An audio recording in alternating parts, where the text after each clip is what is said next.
You're listening to the Meditation and Attachment Podcast with George Haas.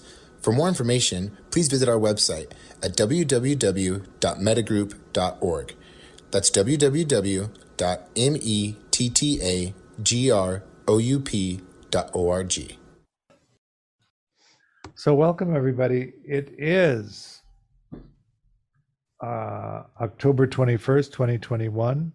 It's 7:37 p.m. Pacific Daylight Time. This is Meditation and Attachment, Deepening Your Practice. And what I thought I would talk about tonight is ordinariness.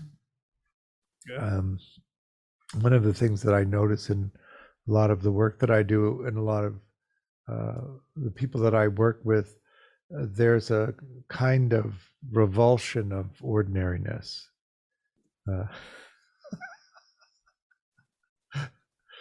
There's a sense. It depends how it's configured. But some people have this idea that the world owes them because they had such a hard time growing up,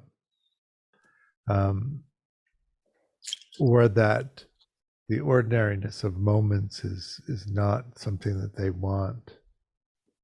They want everything to be spectacular or everything to be heightened. And there's an aversion or an unconsciousness around things that are ordinary. And one of the things that's interesting to notice about particularly practice, I'm trying to turn off this music in the background.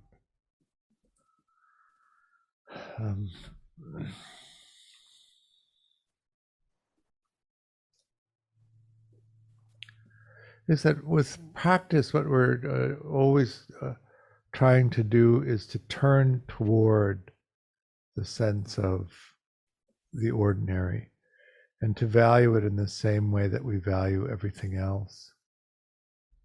So much of life passes in these ordinary moments, and so much, particularly of a householder's life, is so routine. I suppose in a monastic environment, it's even more routine than that. There's an old Zen saying, after the ecstasy, the laundry. All of those chores, all of those things need to be done.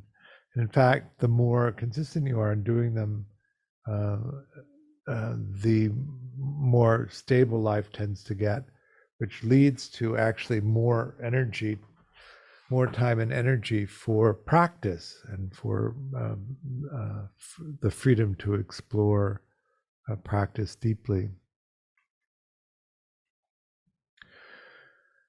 One of the things about relationships, and we do talk quite a bit about attachment here, is that it's the consistent encounters with people that are emotionally regulating that produce that sense of connectedness and subtleness that also supports that. And if you remember the Dunbar numbers and his strategy for A, B, C, and D relationships, I've added an E, people that you actually aren't in relationship to, or people that you were in relationship to but are no longer in relationship to. The intimacy of an A and B relationship is that you get to know pretty much everything about what they're doing, and they get to know everything about what you're doing. But have you ever noticed how long it takes to get anything done? So that you're hearing over and over again these small steps in the progress of these things unfolding. So there is that those peak moments when things happen and there's a celebration of that. But all of the many, many steps along the way are pretty ordinary.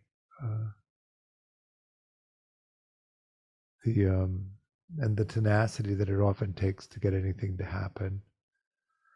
I mean, I got the galleys of my book today, my new book today, and they look awesome. I have been trying to get somebody to agree to print it all over the world since April. So, getting somebody to it, that's something happening. You may have heard that there's a worldwide shortage of paper. You may have heard that there's a worldwide shortage of shipping containers.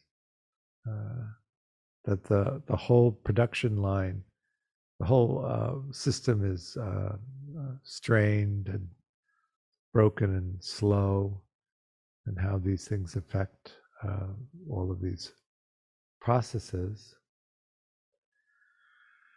pushing along, rolling with, I like to say, rocking with the punches and rolling with the blows. Christian? I was just curious if you would approve a F category of people that when you see walking down the street, you hide behind a corner. And why would you hide? Just I wanted to just line out all the letters up to F. Oh. Just because you don't want to see them, you're trying to avoid this group. Oh. I would still say that if you're actively trying to avoid somebody, you're in relationship to them. And then I'd put them as a D, but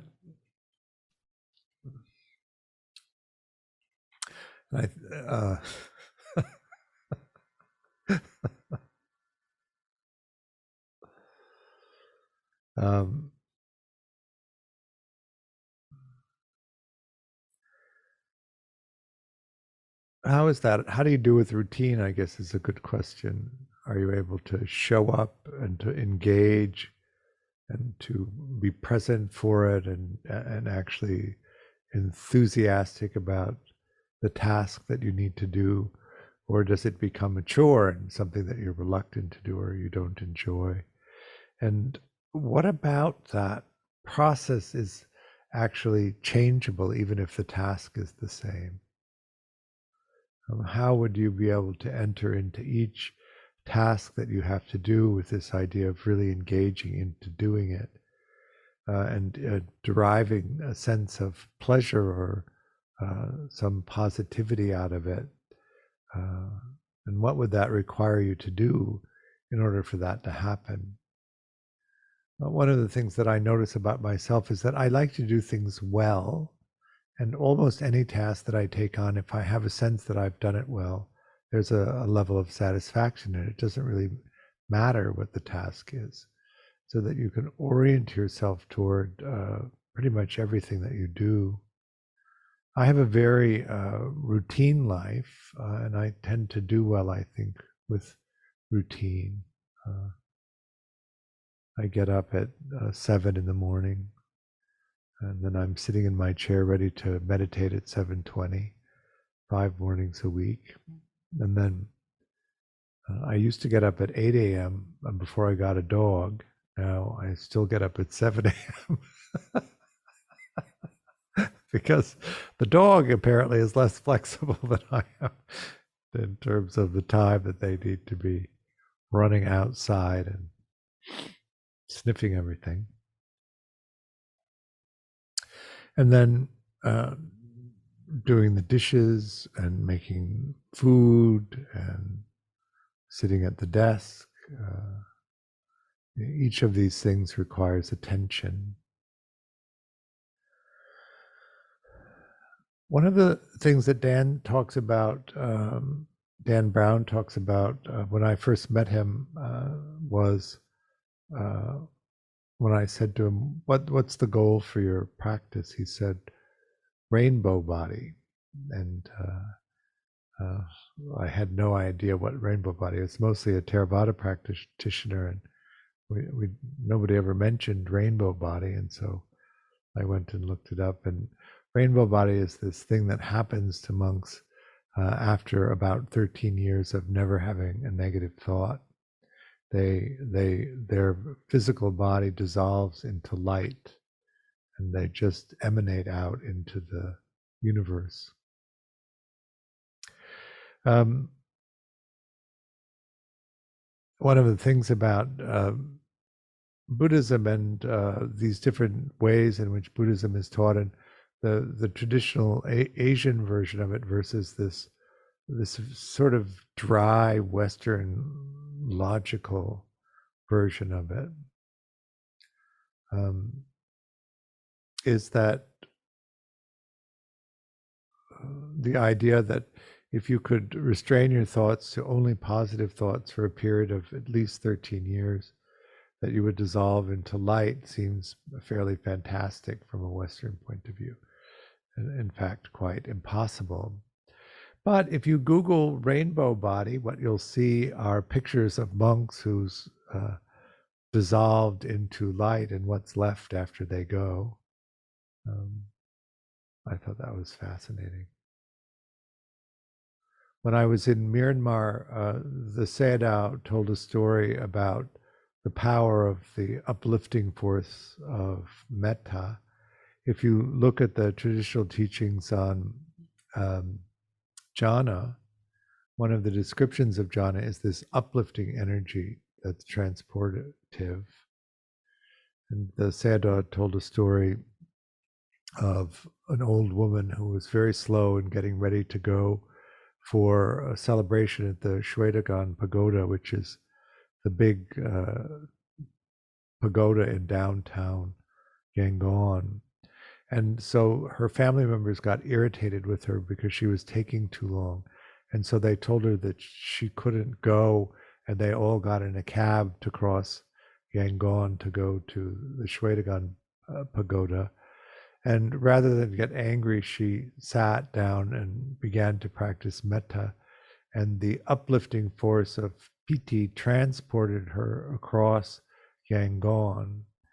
And so that she was able to arrive at the Shwedagon Pagoda as her family was arriving in the taxi, and she was able to greet them as they got out of the taxi. So this is a woman flying across Yangon on the energy of piti.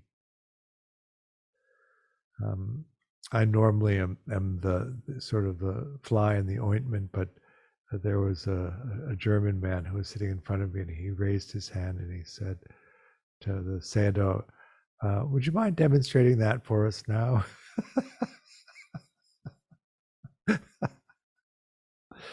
of which the Sayadaw did not react at all.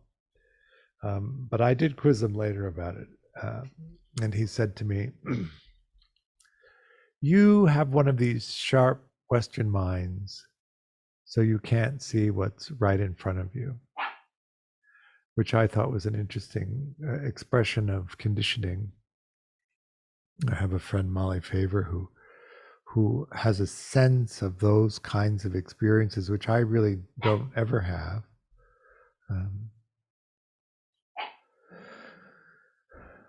How do you hold that, and how has the conditioning formed the way that you're able to conceptualize what's actually happening? You know, in the West, we have this instruction very early that if you're seeing and you look out, you take in what's there and you create this internal working model of it. And then you operate as if you're in this working model, this internal working model of what's actually out there, and that it's an accurate representation of what's out there. But in Buddhist thought, you take in the data that your senses are able to take in. So there are photons of light and they strike the retina, you take in the experience of that. If there are sound vibrations and they strike the ear, you're able to take that in. Your body is able to take in lots of different sensations, and then you have this internal reaction to them, internal visual thinking, internal auditory thinking, emotion in the body. And then you take all of that and you compare it to the perceptual database, and then you create, based on your conditioning in your imagination, the experience of the present moment, which is then projected outward. And again, I'm trying to talk about ordinariness. Christian? In the Buddhist conception, like, is there some initial conditioning? Because if you're a child and you're born, I think of like you're kind of a blank slate. So why would you take all this raw data and turn it into the particular conditioning that you end up turning it into? Does that make sense? Mm-hmm. Well, you're born and your brainstem is intact. And so anything that's instinctual is intact and operating. All the autonomic systems are operating. One of the things I think is fascinating about attachment is that they did a study to see when the first gesture for attachment occurred in newborns, and what they found was that around 42 minutes, infants reflexively smile, which is that thing in the attachment system. We normally think that when a child is distressed, they cry, but actually they look cute first. That's how we try to attract attention. We look as cute as we possibly can.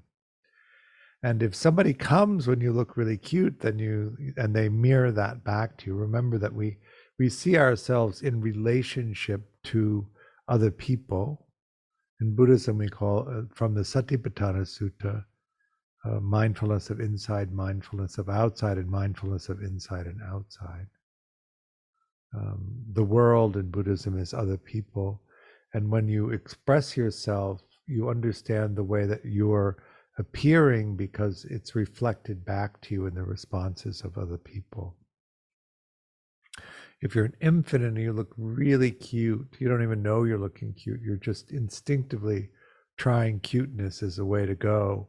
And if somebody responds to that and reflects that back, then you begin to build this working model of yourself as somebody who's really cute, and that you can get what you want by being cute. All you have to do is look really, fetching, and people will meet your needs. But if nobody comes, then there's a process of confusion, and you can see this in, say, the face of a 2-year-old pretty easily. I remember with my one of my Buddha kids, Daisy, at a Halloween party when she was about 2 years old. She was just standing in the hallway, and there was all of these people milling around, and she just put her arms up and smiled, because her expectation was that when she signaled that she wanted to be picked up by putting her arms up, somebody would come and pick her up.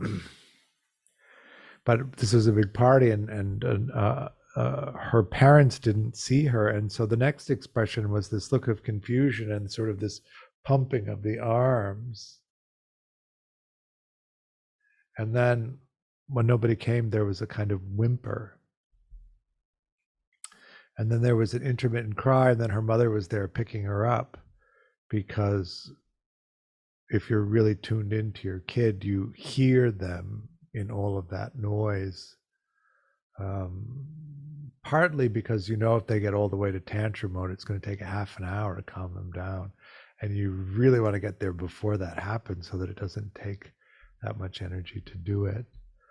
But that's the thing. We look cute, and then we look confused, and then we whimper, and then we intermittently cry, and then we cry continuously, and then we tantrum. And then if nobody comes, we go into anaclyptic depression. To preserve energy, we just really shut down hard.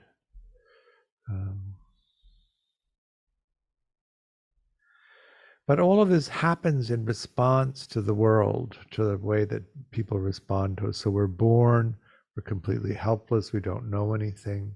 There is no autobiographical memory available because the brain hasn't developed sufficiently. There's just the beginning of procedural memory, and these interactions and the way that people respond are stored in the procedural memory, which is the place of conditioning, where conditioning lives. And then you just take all of this in, and you begin to build this working model of yourself and what you can expect from the world. And then, and you can tell this for yourself if you have memories of early childhood at 4, 5, or 6, say. There's a stream of autobiographical memory that begins to happen. And that happens because I'm using a metaphor, right, left, but the left brain develops enough that you can begin to process at that level. One of the things about the autobiographical memory is that it likes explanations, it likes stories to explain things, and so that it has a tendency to create narratives that explain and make the world seem less frightening.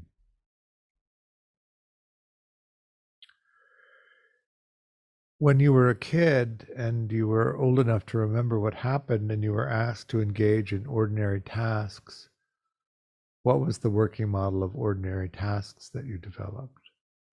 Was it a shared, fun, collaborative experience that you did as a family? Did it almost feel like a punishment because you were directed to do it alone without the support of other people? Was the way that you did it generally acceptable or not acceptable? Were you harshly criticized for the way that you did it, or were you delighted in for the way that you did it?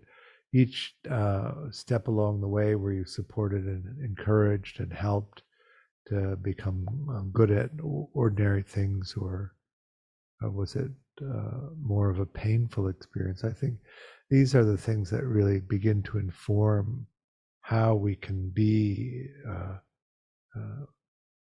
in the ordinariness of things, and also how we might instead crave these heightened experiences instead.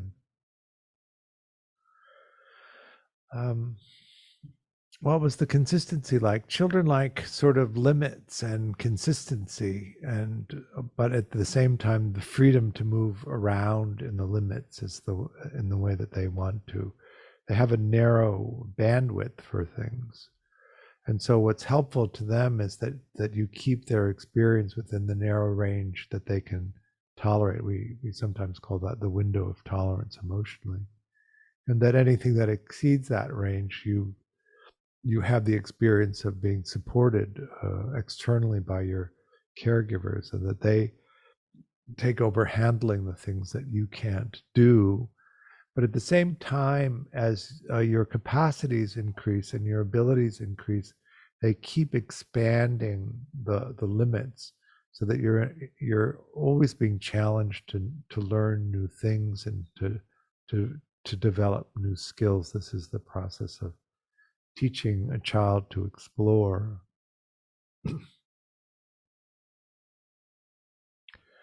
So then we begin to understand that in each moment, of course, we're creating the moment based on our conditioning and our capacity to imagine. Do you have some sense of how the early experiences that you had might have limited your capacity to imagine something? Often as children, when over and over again we're unable to get the thing that we really would like to have or that we need, the mind begins to limit the capacity to imagine those things because it's too painful over and over again to have the experience of not being able to get them.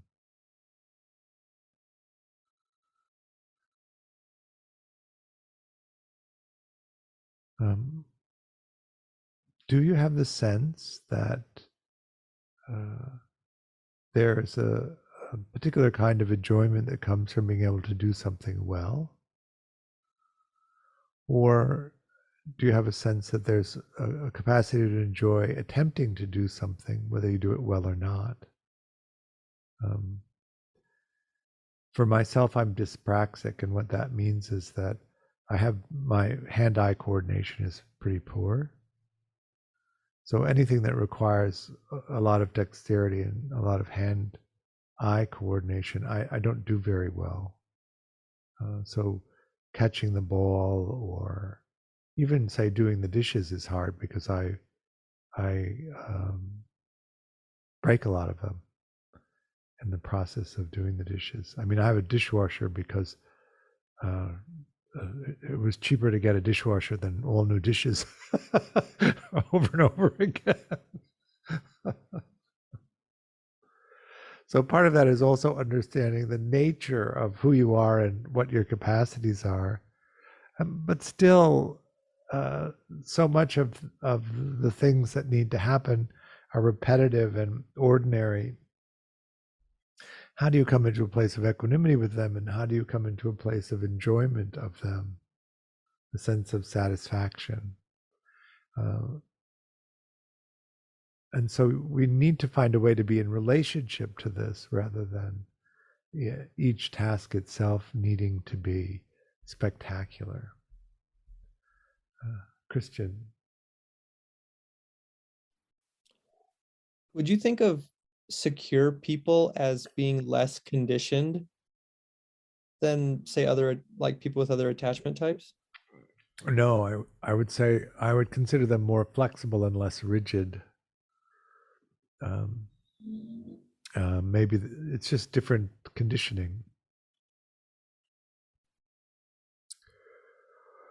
One of the things about secure functioning, flexibility is one of those things. You have you've developed a lot of different skills. Your capacity to mentalize is greater, and so you can take in more data, imagine many more outcomes, and then choose between them and take actions that tend to lead in a way that you've been able to mentalize it better. When you're disorganized, you mentalize poorly in relationship to somebody who's secure. I mean, they really can mentalize rings around you, as using a metaphor. And so because the capacity to take in data is more limited, the capacity to process data is more limited, and the capacity to come up with novel solutions to novel situations is more limited, what you begin to notice is a kind of rigidity sets in. I can do it like this, and that's how I'm going to do it, rather than taking in the present moment experience and finding solutions. And then what you notice is that the insecure, disorganized attachment, because the mentalizing frames are so different, tend to respond in more predictable ways. When we do when you learn to, say, score an adult attachment interview, one of the things that you discover is that the hardest ones to understand are the secure ones, because they're so variable. Whereas the harder the insecurity or disorganization is, the easier it is to pick, because the patterns are so rigid in them.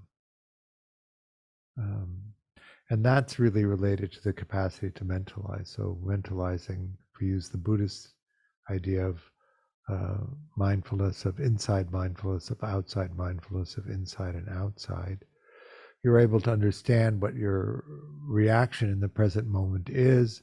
You're able to understand how conditioning has created that understanding of what's happening.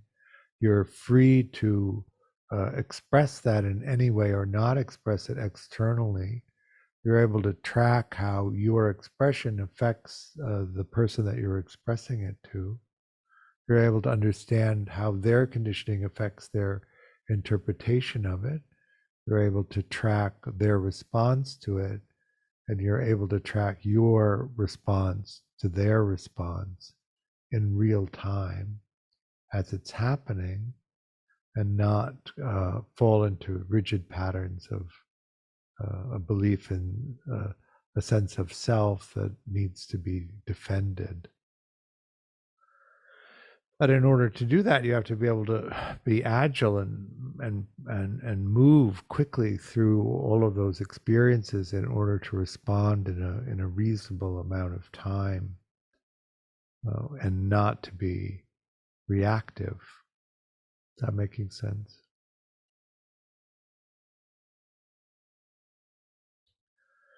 When you formulate the experience of the present moment, how much of your conditioning are you tracking?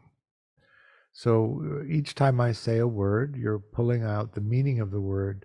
If you speak English from the database of English words that you keep, do you remember when you learned the word and how you define the word? And is it this? And how closely do you think it is to the meaning that I intend when I use the word? Or is it just automatic, right? That's what ends up happening with a lot of conditioning. It's just automatic.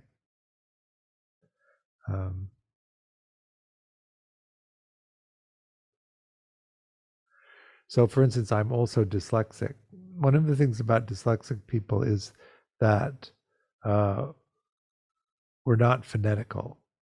We can't sound out words.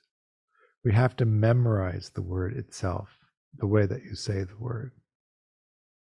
And so, depending on your capacity to mentalize, if you get to a place where the mentalizing is low, you can't pronounce words anymore. It's one of the annoying things I find about the dyslexic experience. You'll come to a place where a word that you've said 10,000 times is unpronounceable. And it can be quite frustrating. And then you look at the word and you try to sound it out, and you can't even do that. It's one of the dilemmas of that. Because you have to remember how to pronounce all of the words, it can be quite limiting in the way that you use words. And when you can't be sure whether you'll remember how to pronounce them or not, it can be quite inhibiting. I remember in my school experience that because I would have trouble pronouncing the words, people thought I didn't understand their meaning. And I was constantly being reprimanded for using words whose meaning I didn't understand because I couldn't pronounce them. It's very different to understand the meaning of a word and not meaning a word, and whether you're able to pronounce it. Stas? I just comment on that. Like, if I'm playing music and learning a new song or singing, I'll have this experience sometimes where I won't consciously know what the lyrics are, but I'll be able to sing it. Right. And then I just have to trust that it's going to come out. It does. Exactly. But then if I start thinking about it, it will stop. Right. But it's an interesting thing, because if I'm thinking about it, I really do know it consciously, then I can just do it. But it's right. like there's these parallel tracks, and the one of them is very interesting in the sense that it's just me watching this experience happen. Yeah. So and that's one of the things I really rely on. I just go for it and see what happens.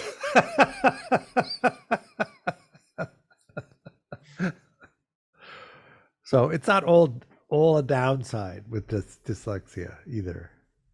There's do you understand the difference between an autistic brain and a dyslexic brain? They're like the opposite ends of the bell curve. You know, you have 5 layers of the prefrontal cortex, and there's neuronal tubes that connect the different layers with nerve axons. You familiar with this? Autistic people tend to have a very narrow span of neuronal tube distance, so that the axons are very short that connect the tubes. And dyslexic people have the most space between neuronal tubes, so the axons are really long, which means they have a tendency to connect different areas of the brain that in people with a sort of normative range of distance between them don't do. And so what you notice in the dyslexic people is they connect ideas that aren't obviously connectable. And that's one of the things I really like about it, is that you can string along these ideas that other people, you almost have to explain the steps of how you got there. And that's been, a vitally important part of my work in connecting the different subject matters together in the way that I think about them. So you really just take in this idea of who you are and what your capacities or limits are, and then come into this place of a joyfulness in the way that you are. I think that one of the things that happens to a lot of us, particularly in there's a lot of neglect or a lot of rejection, even if there's a lot of involvement, the demand of the caregivers that you involve in their mind states is that those qualities of yourself are not reflected back in a way that's positive. Often it took a long time to adjust to the nature of a dyslexic thought process because it was so devalued in my education, my early education process, and to change that around so that the ordinariness of the way I perceive things takes on a positive quality rather than a limiting quality. Even though there's a lot of things that people who don't have that can do that I can't really do.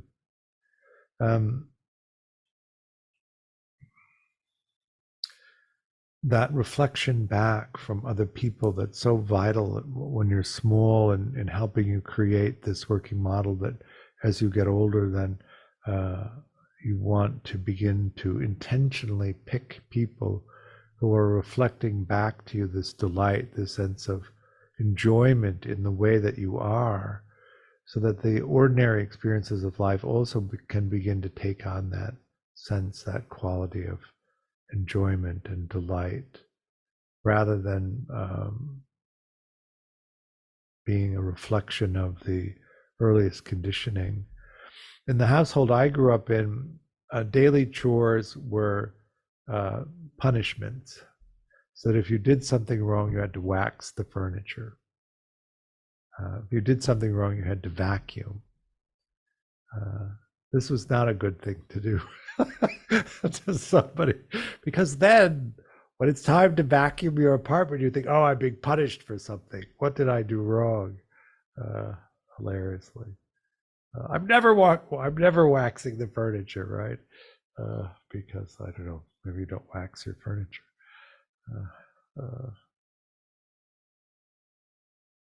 So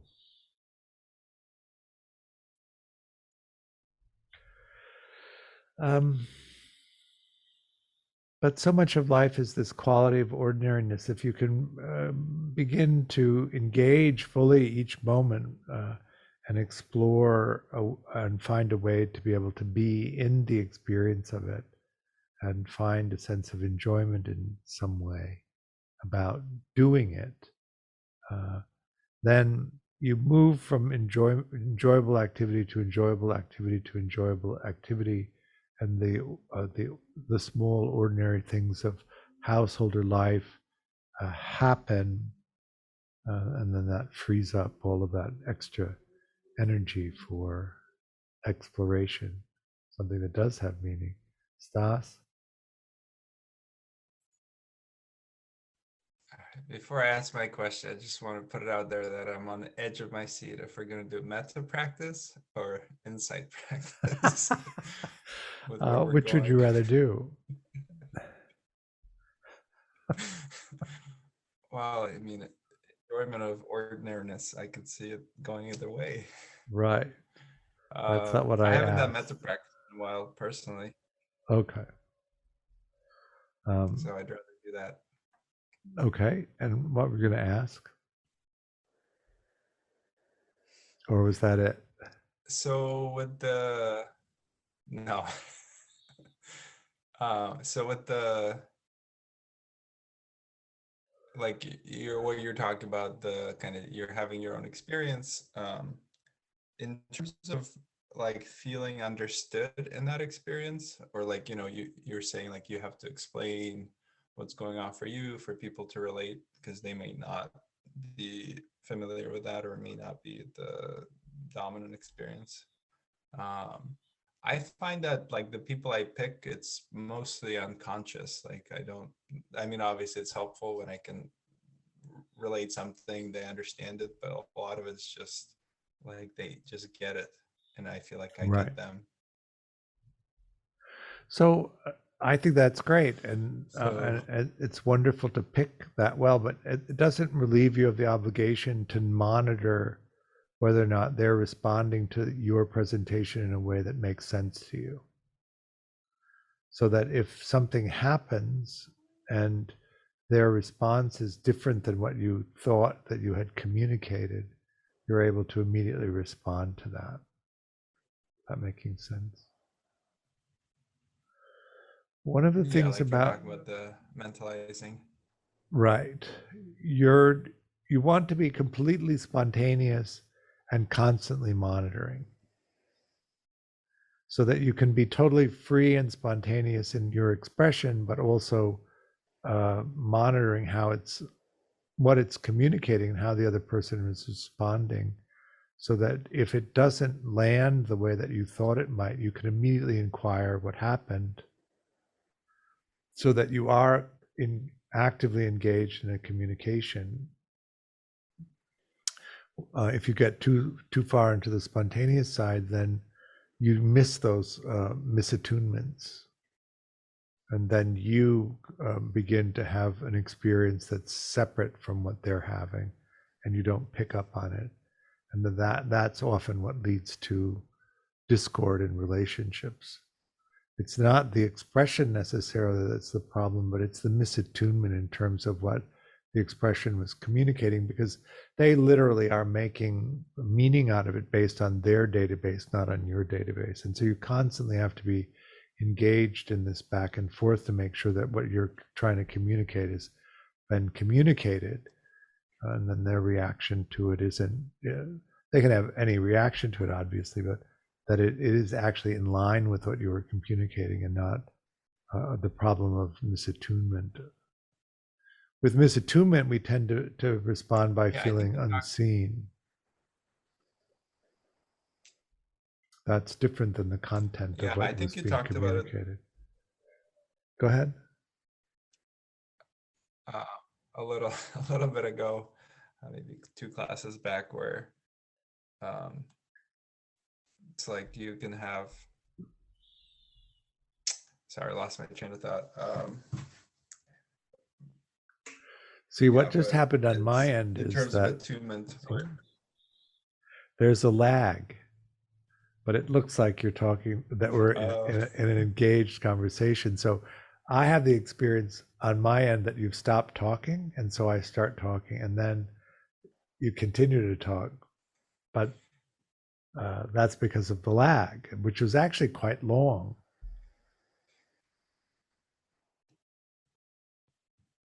Well, I lost my train of thought. Okay. So let's do metta. Any particular version of metta you would like to do?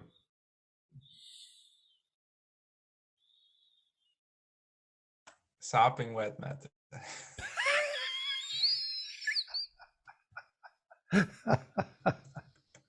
All right. I'll dig up a poem. So go ahead and take your meditation posture for metta practice, loving kindness practice.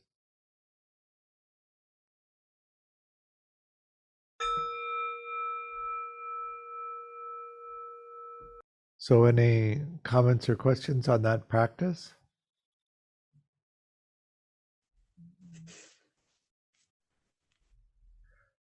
Stas? Yeah, I can go. You think it's possible to resolve pools with metta practice?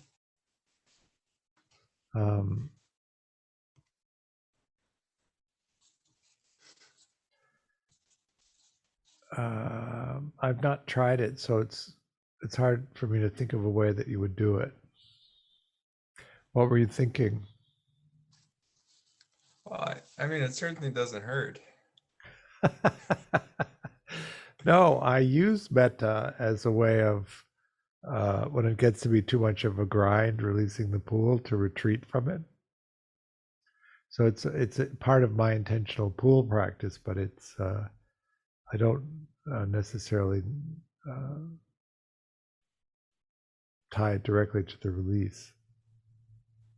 Yeah, me either. Just wondering. And then kind of in the same similar vein, do you think over a long enough time, general metta practice can change working model of self and world to beneficial one?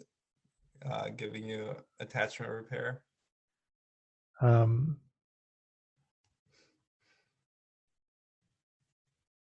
I don't think so. I think the sense of self arises and then you have a pleasant experience of it. So it undermines the aversion aspect of it. So it undermines the self-hatred. But the attachment conditioning is so varied that it applies not only to the self-modeling, but the world modeling.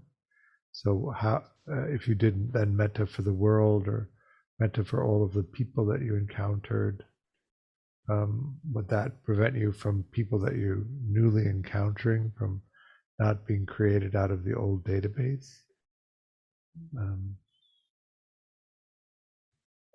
So I would also don't know. I haven't done any practices like that, but it has always been presented that metta is an entire path to enlightenment in itself. But then I've not encountered those That's not teachings. what Metta Indica says in his book. What? He says to practice metta every waking moment, but that it's only insight practice that leads to enlightenment. Right.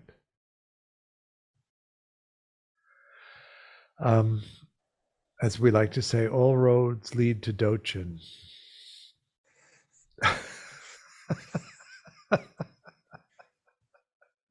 Or Dzogchen, depending on how you pronounce it.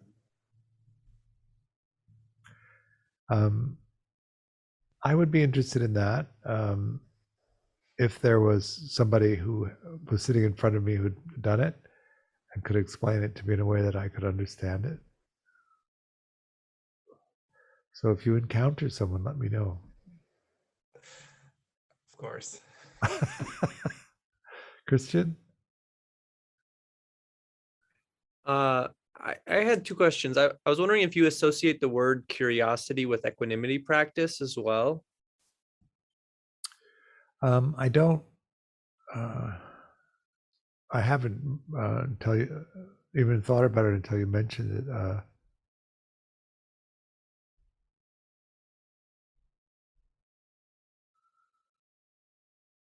Equanimity practice to me is full engagement and complete balance. So that's how I kind of think of it. To really be fully present, fully engaged in what's happening, and at the same time, completely in balance.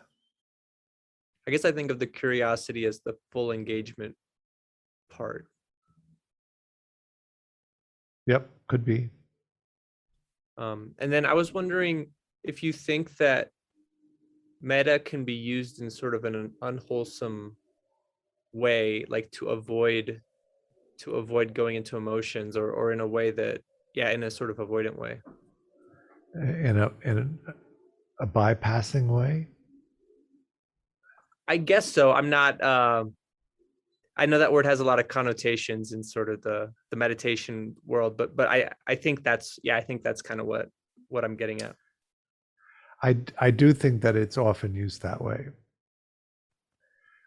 So mostly in the insight world, vipassana is the preferred way of practicing, and there's insufficient attention to metta practice.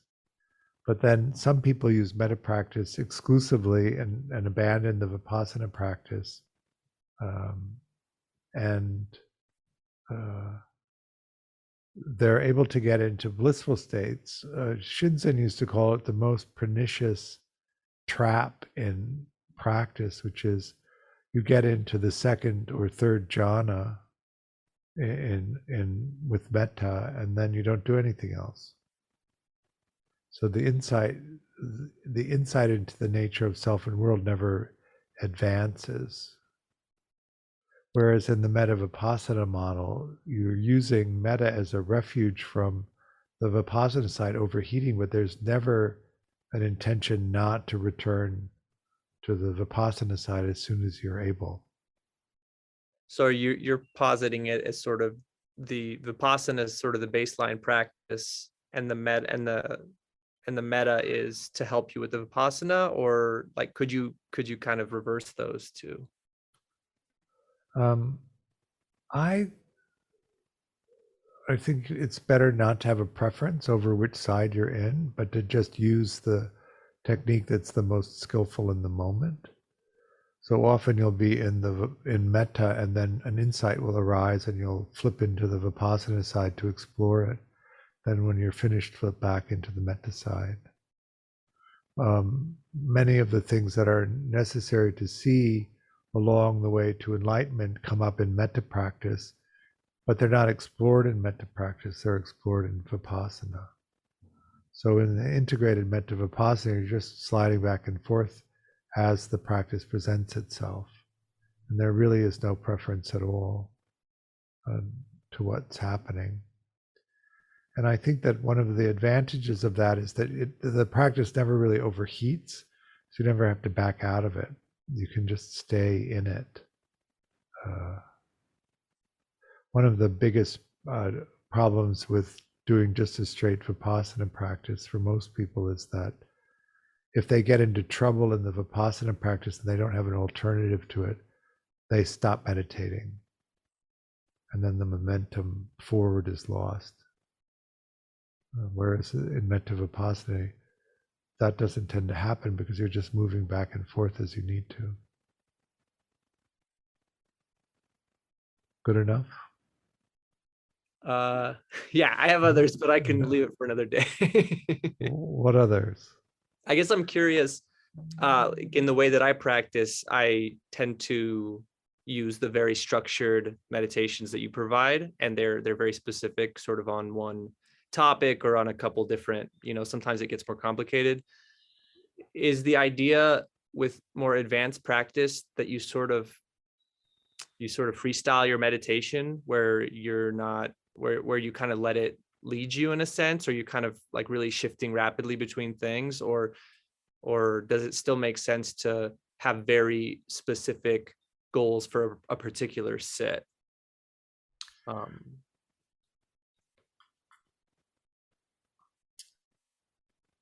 If you have a particular insight that you want to explore, it's better to focus on that insight and to explore it with a technique that's likely to produce a result with that particular insight. But if you're not intentionally exploring something and you want to see what's happening, then you can go into it without that structure. I'm doing mostly Six Lamps practice for my own these days, and really you just sit into the gaze and hold the view and see what happens. That's the instruction. And that tends to be quite interesting, what actually happens there. But then I've spent years doing the structured practices that I'm teaching, and that was necessary to move through a lot of the negativity that acted as a barrier to being able to do these more advanced practices. So I don't necessarily think it's one or the other. It's a process of seeing what the obstacles are and then using the techniques that are useful to remove them. And then as you remove more and more, then your techniques are shifting toward the stuff that's happening now rather than to the stuff that did happen, that you've worked through. One of the things about seeing clearly is that once you see clearly, the delusions don't work anymore. And so the mind abandons them. And then you get freer and freer until